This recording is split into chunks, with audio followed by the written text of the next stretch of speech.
Um, as before we get started, please use the Q&A feature to answer questions. We're going to have a good bit of time for question and answer at the end of the session. And you have the ability to post questions anonymously. Please keep an eye on both the answers to the Q&A, because we will answer questions both in writing as well as verbally, depending on what the question and yeah, just depending on the question. Um, and please also feel free to use the chat function, but if you do have questions, please use the Q&A function. I want to introduce the three people joining me today, if you all don't mind coming onto screen. So I have three people joining us today to share their experiences in the Mellon Fellow program, and also all of them are both former fellows and have been involved in reviewing applications for the fellowship. So they have a wealth of experience that they can share with you. So first, Olga Chykina is an assistant professor of leadership studies at the University of Richmond. Her work focuses on how politics shapes education. In her research, Olga tries to understand how public attitudes and policymaking shape the educational environments and outcomes of all students, and also historically underrepresented students. Her most recent work examines how these dynamics play out in universities, who gets to participate fully and who gets to do what and why. She received her doctorate in educational theory and policy and comparative and international education from the Pennsylvania State University. And prior to joining the Jepson School at the University of Richmond, she was a postdoctoral fellow with the Donia Human Rights Center at the University of Michigan. Her research has been published or is forthcoming in a number of highly regarded academic journals, and she was a Mellon SAR Fellow in 2003, 2004. Also facilitated the last round of, or current ongoing round of Mellon Fellow workshops. Next, we have Kaczmarska. Kasia is a senior lecturer at the University of Edinburgh. She is interested in the conceptualization of and challenges to academic freedom. In 2002, she co-edited the International Journal of Human Rights special issue on academic freedom. She is currently working on another special issue tackling challenges to academic freedom for the Journal of International Relations and Development. In 2024, she joined the University of Edinburgh's Academic Freedom and Freedom of Speech Working Group, which aims to foster a culture of academic freedom among staff, students, and university management. She is also a member of Scholars at Risk's board, and she was a Mellon SAR Fellow from 2021 to 2022.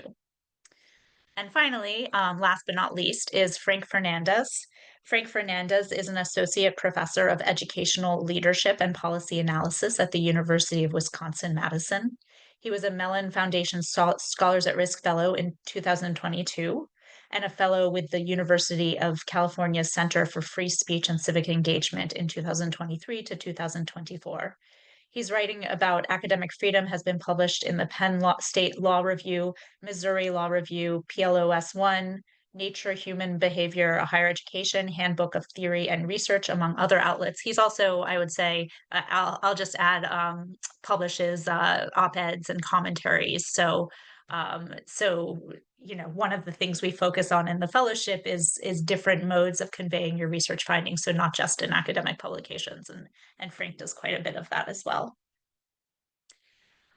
Okay, so turning to today's agenda, I'm going to share my screen again.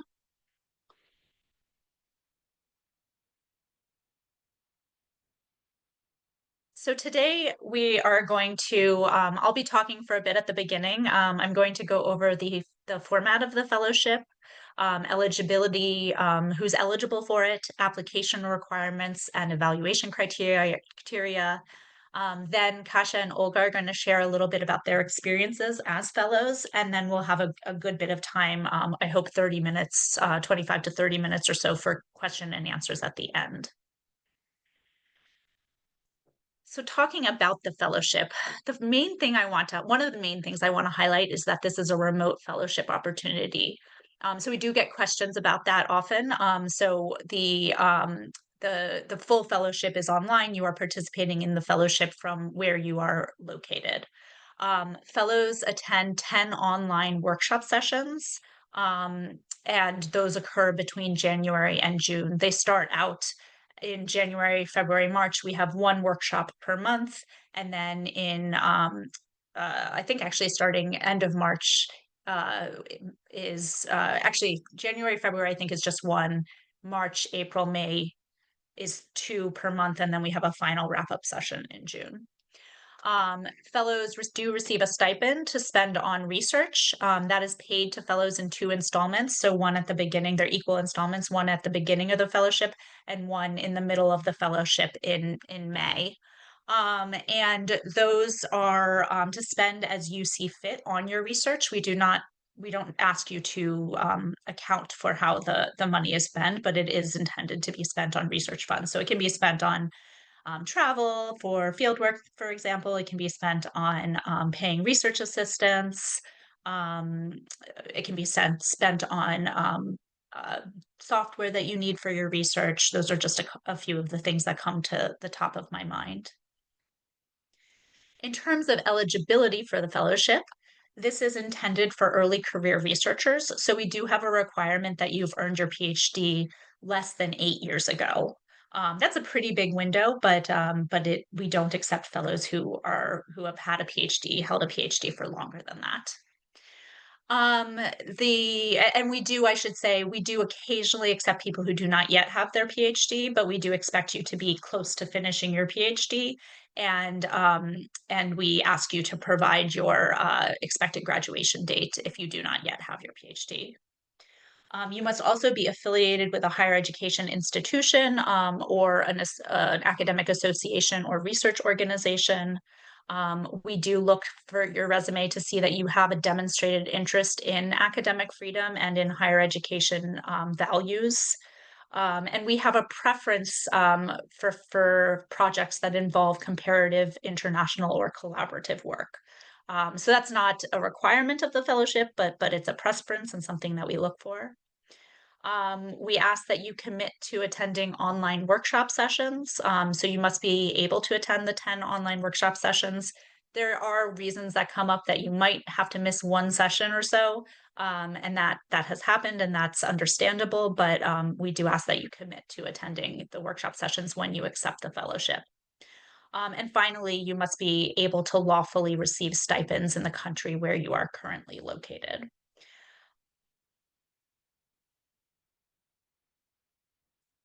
Our application criteria, there is a link to the application on the website, and we'll go ahead and put that link in the chat of this webinar as well.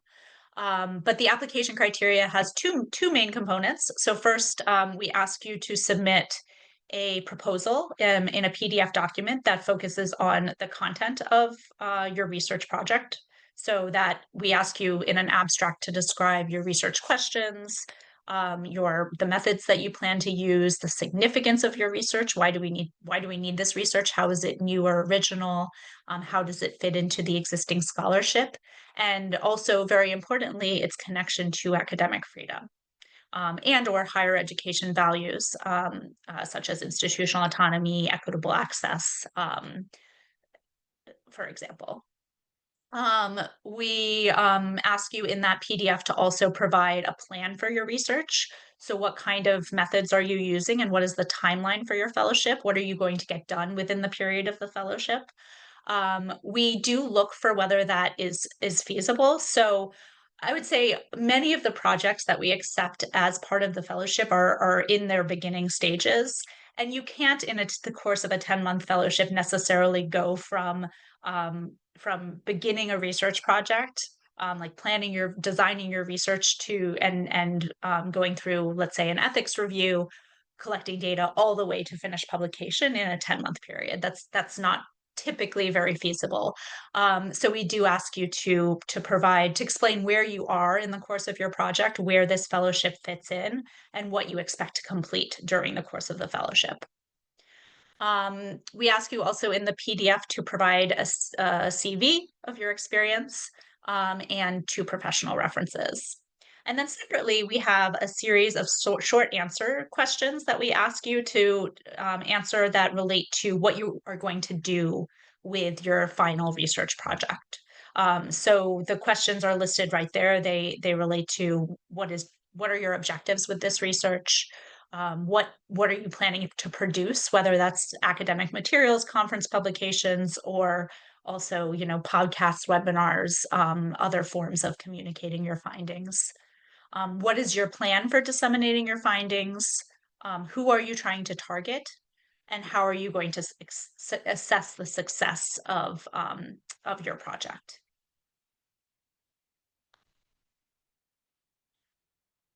And finally, the evaluation criteria. So this is what we kind of have. We basically have a rubric that we use to evaluate proposals. And there's 4 categories of information that we look at. So we look at the thematic relevance, whether the project is related to academic freedom and/or other higher education values. That is really important. This is an academic freedom fellowship, so your project does have to be connected to academic freedom. And we're going to put in the chat for as you're thinking through your projects, we have a few resources that you can take a look at to help shape your proposals and think about the thematic relevance. So we'll put in the chat a link to our principles for protecting the right to academic freedom. And then also we have a guide on higher education values. So I would encourage you to take a look at those 2 documents and think about how your project relates. We look at the significance, creativity, and contribution of your project, whether it has analytic value. So we prefer projects that are not just descriptive. That's one of the reasons that we prefer comparative studies. But again, you can do single country or single context studies. We just hope that it's not merely describing something, but that it's analyzing academic freedom in some way. We want to know whether the project contributes something new to our understanding. And we look at what potential impact the project has. Then third, we look at feasibility. So we look at whether the objectives of the project are clear. And then relating to the timeline that you have proposed, we look at whether or not it seems feasible to complete the project during the timeline that you've proposed. So I do really encourage you to think about feasibility of the timeline and the activities that you are proposing. And then finally, we look at your own qualifications. So do you have the qualifications and experience necessary to complete the project? That includes, for example, whether or not you have the methodological expertise for the methods that you are proposing. And also we look at whether you have a demonstrated interest in contributing to academic freedom issues in the future. And whether the fellowship will increase that likelihood. We view this fellowship as a way to support you in engaging in work on academic freedom, and hope that sets you up well to continue working on academic freedom after the fellowship concludes. So I'm going to stop sharing my screen now, and I'm going to hand over the mic to our first panelist, Kasia, who's going to talk a little bit about her own research, her experience in the fellowship, and her tips for applicants. Right. Hello, everyone. It's great to be here and share my experience. I was asked to tackle a few questions, so I will do my presentation. I will sort of present according to those questions. And the first question I was asked to tackle was, what was my research about? So my research looked into grassroots resistance to academic freedom violations in Russia. And given the authoritarian context, political context, my idea was not to focus on the formal protections of academic freedom that exist on paper, but never really in practice. I also did not really want to look at the extent of horrendous violations of academic freedom. My idea was to focus on grassroots organizations that promote higher education, promote science, and look how they define academic freedom and what they do in terms of its promotion and advocacy for academic freedom. so I guess I had I identified three project aims, and this was to understand the approaches to academic freedom advocacy, to learn about the resistance strategies, and also to come up with ideas for supporting those organizations. Well, this was a while back, and my project was really interrupted by the Russian aggression against Ukraine, and I needed to reevaluate the project, its feasibility and its aims. And I decided, and the group of fellows and the mentors that I worked with supported this decision. I decided to document and contextualize those organizations' reaction to the war and the war-related policies introduced by the Russian government, so such as escalating domestic pressure and severing the academic ties with the West. Now, the next question I was asked to respond to was, what did you find most valuable about the fellowship? And here I must say that this fellowship came at a really peculiar professional juncture for me. I found it really challenging to maintain my research into academic freedom because teaching-wise, I was sort of motivated very strongly to focus on issues such as foreign policy. This was what my institution and what my students found interesting at that time. So also my other large scale grant application was not successful. So at this particular point in time, I might have completely changed my my research and I might have given up on researching academic freedom altogether. So this was really important. And more specifically, what I found really extraordinarily valuable was mentor and peer advice. And even more importantly, being part of a group of people that supported and valued my work. Even though this group of people meets online only, I really found this extremely, really and honestly invaluable. This group really motivated me to keep going. The next question that I'd like to speak to is, what have you done on academic freedom since the fellowship? And I have a few academic publications on academic freedom, including in academic journals, a handbook, a book chapter concerned in a handbook on knowledge production. I am also in the final stages of writing another book chapter on the death of university in Russia. And I work on a special issue on academic freedom in times of polycrisis. So a lot of academic outputs. I was also asked to give one or two pieces of advice to the interested applicants, and I would say, please choose a topic that is feasible to implement within a relatively short period of time. I would say, do not choose something that is entirely new to you.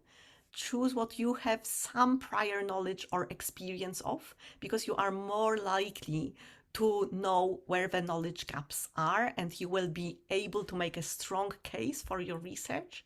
And also, please bear in mind that despite the need to be really concise and make this project really feasible, scholars at risk preferences for comparative and collaborative work.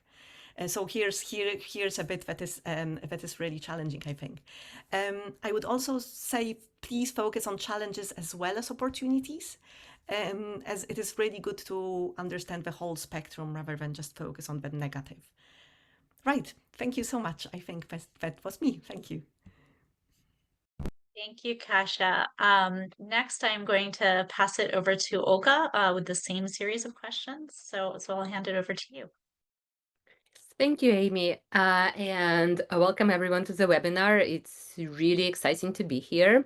As Amy already said, I'm an assistant professor at the University of Richmond, and in 2023, I was a fellow for Scholars at Risk, and a year after that, I helped facilitate the seminars. It was a very, very enjoyable process, both being part of the fellowship as a fellow and then as a facilitator. In terms of my project was comparative. It focused on the relationship between populism and academic freedom. So, maybe a month before I learned about the fellowship, I was thinking a lot about how we are having more and more populist leaders across the world. Orban, Bolsonaro, um, a lot of senators in America would be considered populist. And being in the School of Leadership Studies, this is something that we are very interested in. And my degree is in education, and I was also always thinking about my research has always focused on the nexus between public opinion, political attitudes, and what's going on in education. And I was reading how universities operate, and I noticed in the literature that there is almost this assumption that when we get populist leaders, they would push back against academic freedom. But there was no comparative empirical support for this. Definitely no quantitative studies that examines that. And this is what my project focused on. It really came from my interest in the relationship between public attitudes, political attitudes, politics, and how it affects universities. It was very enjoyable to work on the project, and I did find the fellowship very helpful in that regard. I think I found the fellowship very helpful because it provided me two things. First, as Kasia mentioned, it provided me a group of people to talk to about the project, to get feedback. Um, for our cohort, it was very fluid in terms of feedback. So some people wanted feedback on early stages, other folks wanted feedback on later stages of their project. So whatever was ready at the time, I could send to my colleagues, I could get their comments, their ideas. And my co-fellows and facilitators came from various countries, from various methodological expertise, and that was really helpful in terms of how the project progressed academically. It also provided me a structured space to work on the project. It was one of those things where I knew that I committed to doing this project, that I needed to complete it as I promised, and that really encouraged me to keep pushing. That gave me concrete deadlines that I wanted to reach. I had a rather ambitious dissemination agenda. I presented the project multiple times during the fellowship at various institutions, either as talks or at conferences. So it really encouraged me to keep pushing. In terms of advice to fellows, I do think that as I think back with how we were reviewing the projects last year, feasibility was one of those things that really came up a lot, and that is there is so much going on in terms of academic freedom right now across the world. And researchers understandably want to capture a lot of it. But the question is, what can be done in a limited amount of time? Another thing is if you are doing interviews of folks who are endangered scholars, we did pay a lot of attention to how researchers suggested that they would approach it in terms of thinking through protecting the participants of your research and thinking through not endangering any of your participants. To me, that also stood out, and that's something that I'm sure everyone's thinking about. But if that's kind of work that you are suggesting, I would encourage you to have a very clear plan in terms of how you will do that. And in terms of where my project is now, it is submitted to an academic journal. It's under review. Of course, with every round of reviews, the project progresses, it changes a little bit, but it is under review, and I'm quite excited about seeing what will come out of it. And since then, I also have worked on other academic related issues, academic freedom related issues, including thinking about how academic freedom can be defined and how it can be thought of as a right or as a social responsibility, and some other academic work related to academic freedom. Some of it actually is with Frank, who I believe will talk next. So I'll pass it on either to Amy or to him, but good luck with your applications. And if you have any questions, I'm sure our contacts will be shared and I'm happy to answer those. Thank you, Olga. What I am going to do right now is we have a couple of questions in the Q&A, so I'm going to address those and then open up for if anyone has other questions. And then we'll go to you, Frank, if we have some time to do that. So first, a couple questions in the chat. There's a question asking about visa holders in the United States and whether we've had success dispersing a stipend to visa holders in the United States. What does it look like? Can we transfer the stipend to the academic institution? Or do we issue it directly to the researcher? I would say in my experience with the program, we have not specifically dealt with the situation. So we do normally issue the stipend to the researcher, but we also, on the protection side of our work, do issue stipends to researchers, and we have issued stipends to visa holders in the United States through that. I'm going to actually call on somebody else who's on the webinar to answer this question. So Rose Anderson is the director of our protection team, so she has more experience with this, and I'm going to ask Rose if you don't mind answering that question. Yes, of course. And as Amy already described, the Mellon Fellow stipends tend to be distributed directly to the researcher.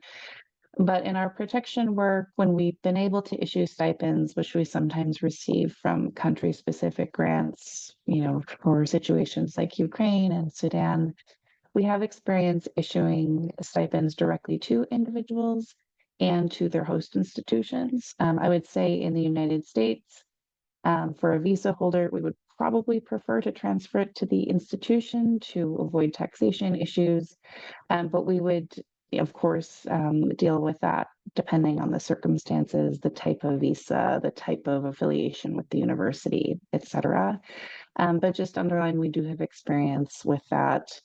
I see there's a question about if it would be a W-2 or a 1099. When stipends have been issued to individuals in the United States, I believe they would then receive a 1099.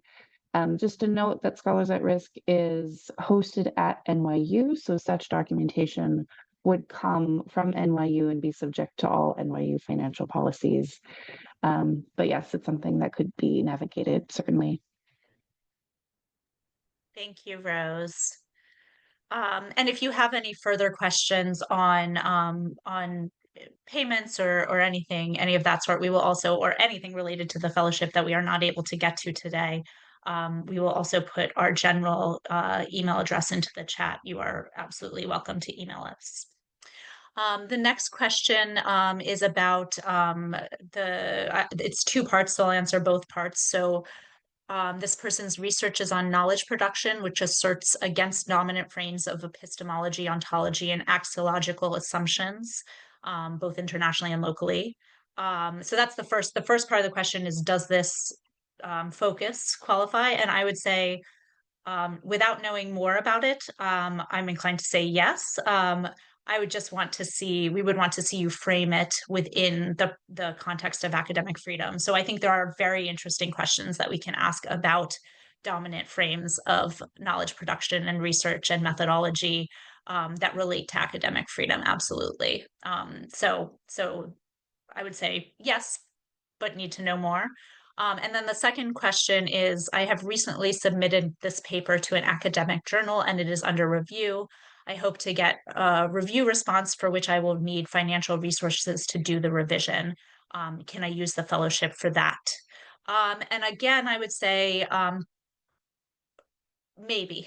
I think I would need to know more. So I think it would depend what your review response required. So do you need to do additional research? I think we would be more likely to fund something like this if you were going to need to do some kind of additional research or additional analysis as part of your revision. And I think it would depend on there would be a comparative element depending on what are the other projects we're looking at and and how does this compare to those other projects, of course. So I would say I think you can definitely go ahead and apply for the fellowship. Neither of those things automatically exclude you. There's another question about is the writing plan separate from the proposal? You should have in a in one document you will have your proposal, your proposed research methods, significance, etc., as well as the plan for how you're going to do the research and the timeline. And then there's separately a series of questions about disseminating the research. So I think if I'm understanding correctly, it's the plan for disseminating findings that is separate in the proposal from that is separate short answer questions from the proposal itself. And then the final question that I see right now, oh no, sorry, I see a couple more questions right now. So there's one question about, is this on academic freedom only? And the answer is yes, this really should be about academic freedom. You can also, in the chat, we have our values guide about a sets of values that intersect with academic freedom issues. So those are things like institutional autonomy, accountability, equitable access to education. And so if your proposal is about one of those, it does also qualify, but I would still want to see you, I think we would still want to see you make the link to academic freedom, questions about academic freedom. I'm actually in that question, I'm going to ask if Frank, Kasia, and Olga, if you have any of you have anything to add, having reviewed the proposals. And if not, it's fine. Amy, I think I really like the advice that you're giving about refer to the scholars at risk documents about how to conceptualize this. There's your specific application, but you've got to think about SAR is trying to build kind of a pipeline of researchers who will do academic freedom research throughout their careers, right? And a network of folks who can do that. And those documents in some sense serve as a roadmap, right, as the research agenda that we're all trying to contribute to. And I think that would often, and I'll defer to Kasia and Olga if they have a different opinion, but I think what we often see is applications that kind of assume, right, because we all do academic freedom work, that we all have a shared understanding of how you're defining academic freedom, but it can be defined different ways, right? And that's what SAR has laid out so well in those reports. And the mechanisms that, right, it's not enough to just say like, academic freedom is under attack, right? It's far stronger to say like, there are these specific mechanisms in this specific country, right? Or in this part of the world that repression is happening in these ways, right? Because then, as Kasia said, right, you can flip it and say, and here are the good things that we could try to do to push back, right? If we have a better understanding. And so if you really get at the definitions and mechanisms, I think those are far stronger proposals.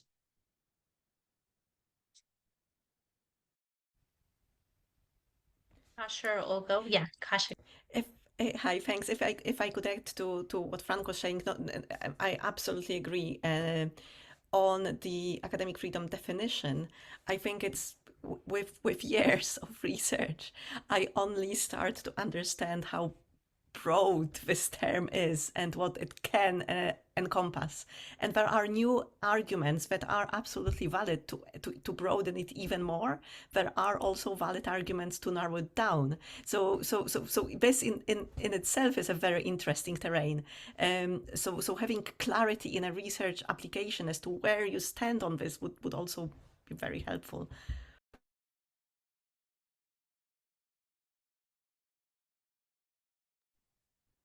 Thank you, Kasia. We have a couple questions about whether or not independent scholars can apply.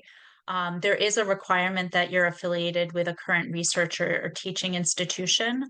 I'm actually going to ask if you have that question to please email us to follow up.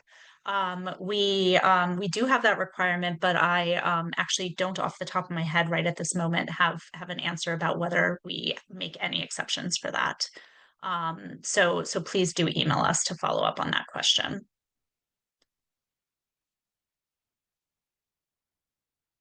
So we have another question about in the research plan and timeline, do we include budget, expanded literature review, etc.?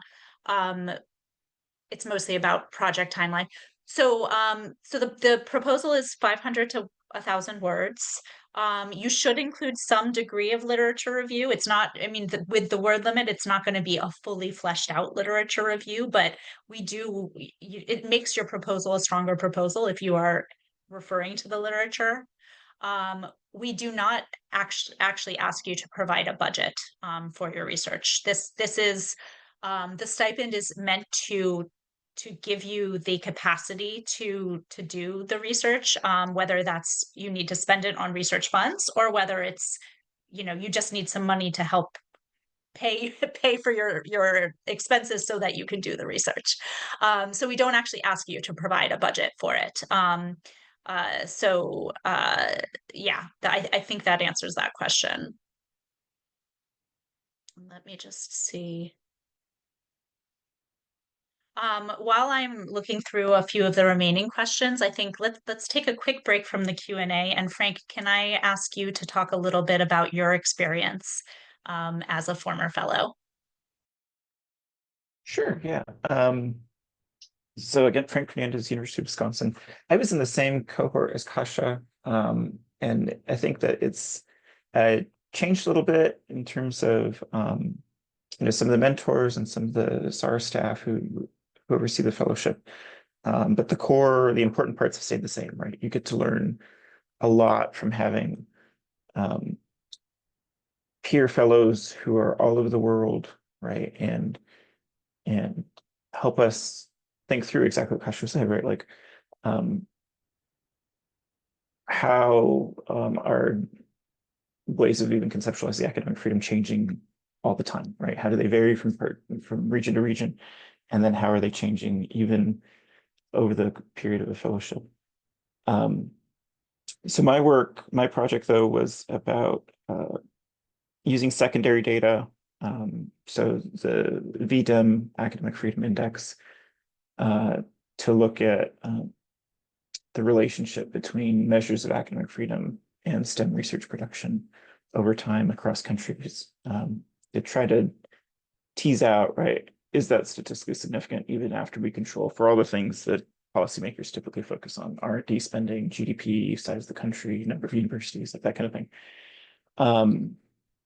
And it was really great to have feedback at each stage, kind of Olga talked about, right? Some early feedback and thoughts before running the analysis. And then also later on, after having the findings, thinking about ways to make sure that I'm communicating them clearly to people from all sorts of backgrounds, right? With very different research training. And that was really helpful in terms of not just for that specific paper, but thinking broadly about the research agenda and how to keep building on that work. The other questions, advice for interested applicants. Again, I think feasibility is for the project and for the outputs, right? So with the project, sometimes we'll get, right, we don't expect the whole research agenda, but sometimes you get somebody's like whole research agenda and very ambitious.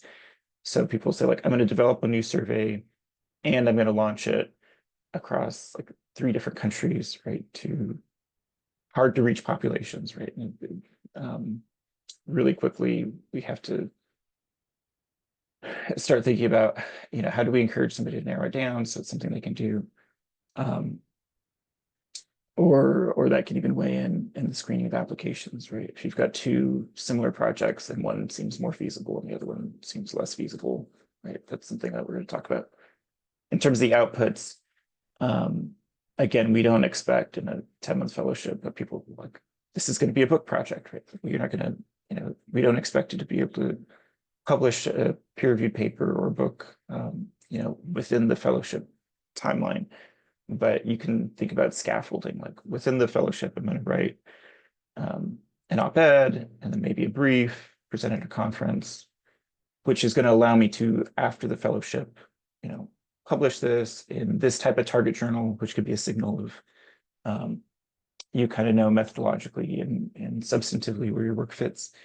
And then that will feed into like a book project, right? And that's, again, that all of that's a really good signal in terms of showing SAR that this isn't a one-off project for you, but this is part of a long-term research agenda. And if, you know, you're awarded the fellowship, that's an investment in somebody who's going to continue to do this work over the long haul. And all those are really good signs. So I hope that's helpful. Amy, I'll go back if you've got more questions. Yes, that's great. Thank you so much, Frank. It's really great to hear the advice from all three of you.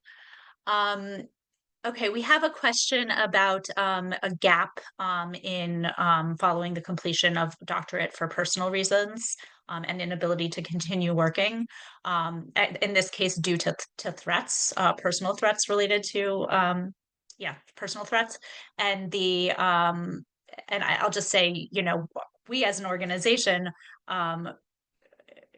very much value help supporting scholars in continuing their work in the face of personal threats.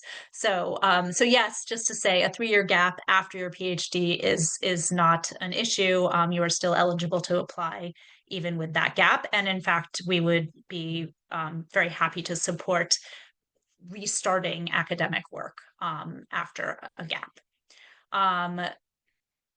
The second, we have a couple questions about can I do this, apply for this fellowship while I'm also carrying out a research project, another research project, or have another fellowship of some sort? And the answer is yes. Also, we have had fellows who are working on multiple projects, and I think it's not uncommon for academics to be working on multiple projects at the same time. So that's not a problem.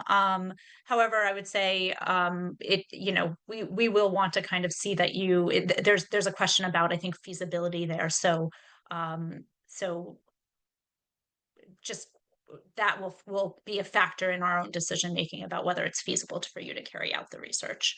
Frank, Kasia, or Olga, from the evaluation perspective, do you have anything to add there?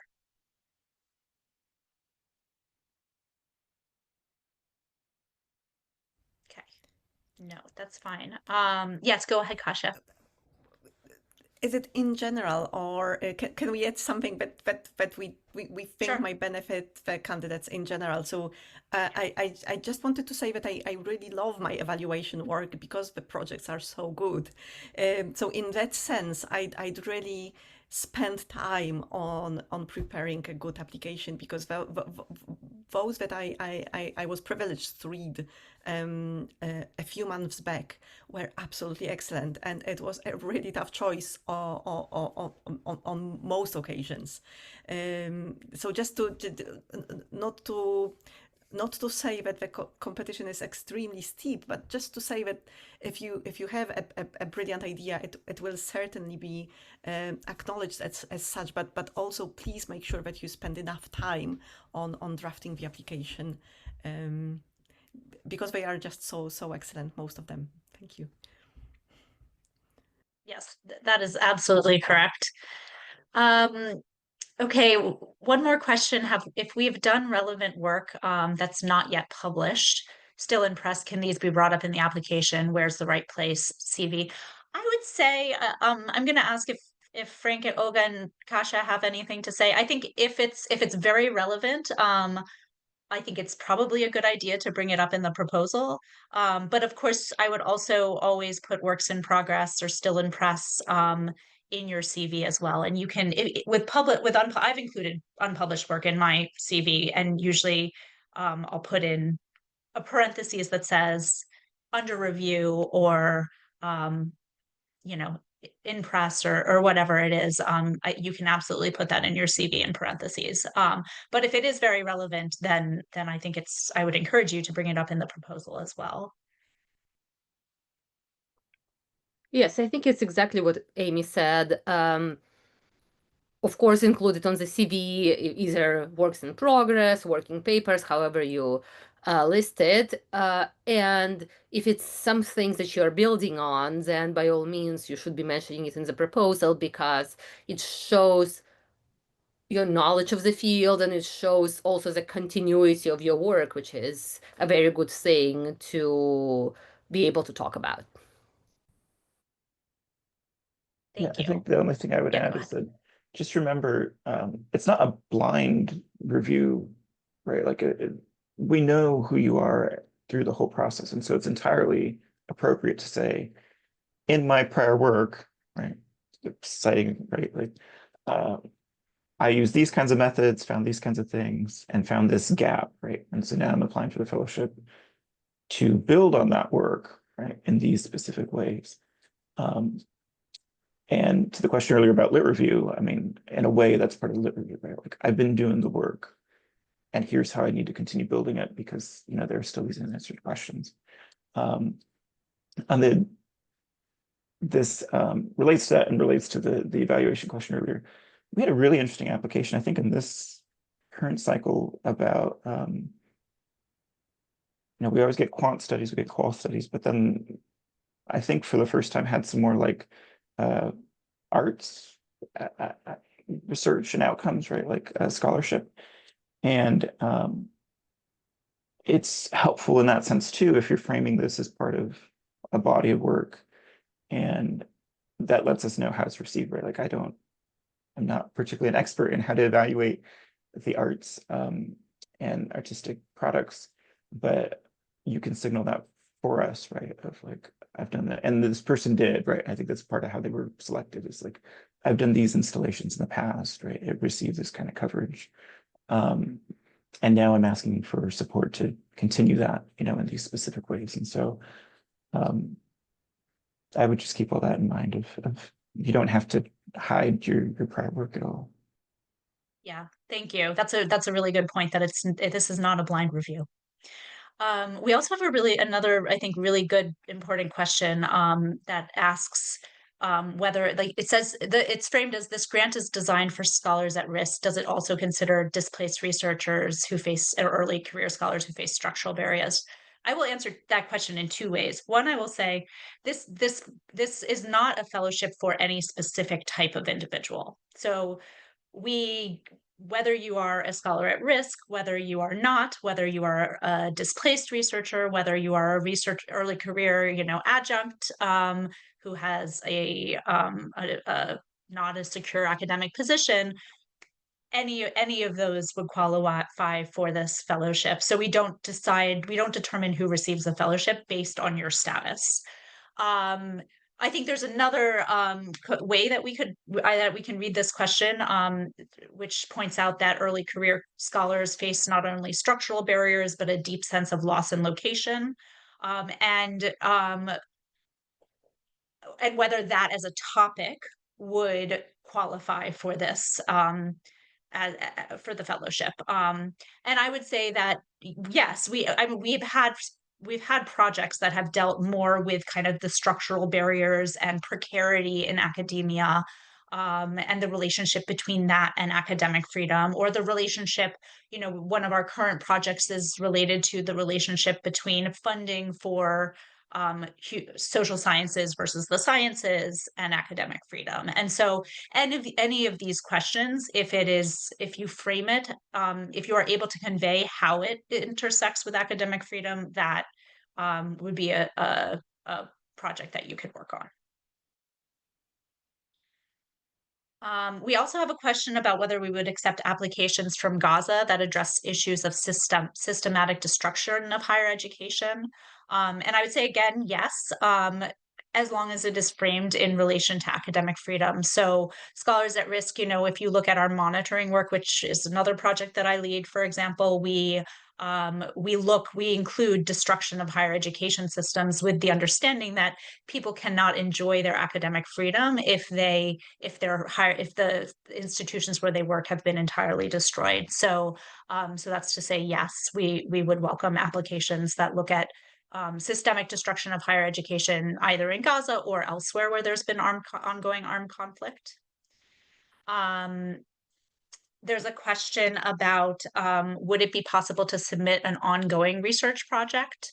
And yes, again, we as long as you can show us what the fellowship is going to do for you in the context of that project, we have had previous fellows who are at various phases in their research. I think the fellowship leans towards fellows who are just starting a research project. And in that sense, I think view this fellowship as sort of a seed funding for the project, but we've also had fellows who are further along in their project. Can I just pause there and in what I've said in relation to the last few questions, does Frank, Kasia, or Olga, do you have anything to add? Okay. We have another question about somebody who has left their institution and their country due to a political situation and is living as a refugee. Are they eligible? And I think I would encourage you to email us with the specifics of your situation. I think one of the requirements for the fellowship is that we are able to legally disperse the fellowship funds to you. And so I don't know the precise details of your situation, but I think that would be one of the questions that we would need to answer. So I would encourage you to email us. Okay, let's see. We are at the end of our open questions, and we have about 5 minutes left in the time. So I will pause for a second.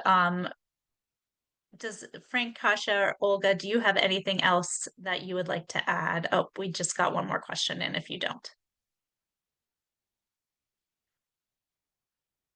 What are the implications for the fellowship of a research proposal involving two scholars? We had two projects this past cohort that both had two scholars, and so it's exactly the same as the as if it's for one. So I think the only difference is you would submit both of your CVs, and I would say you submit references for each of you. So we require 2 references for an application, and so I would say each of you submit 2 references. And then, unfortunately, there's no additional funds for 2 scholars, so a project receives the $8,000 stipend regardless of how many scholars are working on it. So, the 2 of you together would receive the $8,000. Amy, could I Yes. offer one other comment? It's just to be clear for potential applicants is that I know across cohorts, but specifically in this last cohort, folks are disseminating their findings in all sorts of languages, right? And so there's also not an expectation when it comes to dissemination, like, well, why aren't you targeting this, English high impact factor journal or something? We've got folks writing op-eds in Spanish, right, and publications in I think Turkish and anyway, so there aren't expectations that your output looks that we have an assumption about what it should look like, right? I think that it can be a strength of your application if you tell us, right, I'm going to be doing it again for this specific audience in this specific language in this specific target journal. That helps make the whole thing coherent, right? That helps us like, oh, they really are trying to target this audience in their home country or the country that they're studying. So yeah, I would just keep that in mind that we actually don't have a lot of assumptions of what an application should look like or ought to look like. We rely on the applicants to tell us what makes the most sense for them, their project, and their career. Thank you. That's a really good point. So I appreciate you raising that. Yeah, Olga, go ahead. And I think the same applies to projects that will look more like public-facing scholarship as opposed to academic projects, because the projects, as the 3 of us discussed, were all academic projects. But we've had fellows who've done really good work focusing on public scholarship more specifically, and their end projects were more public-facing as opposed to academic-facing, and this is also very welcome. Yeah, thank you. Okay, I'm going to pause for a second. Okay, we have a hand raised. So I'm going to allow this person. Oh, no, it went away, so maybe it was an accidental click. I am gonna just pause for a second to see if in our last minute anybody has any more questions. So I think not. So we will go ahead. We are basically at the top of the hour, so we'll go ahead and wrap up. I hope this was helpful for all of you. I hope that to see applications from some of you. Again, you can in the chat you can see the email address that you can email with any of your questions. And please do feel free to reach out to us. Thank you. And if you want to go back and look at any of our answers, we have recorded this webinar and we will be posting it online. So thank you very much.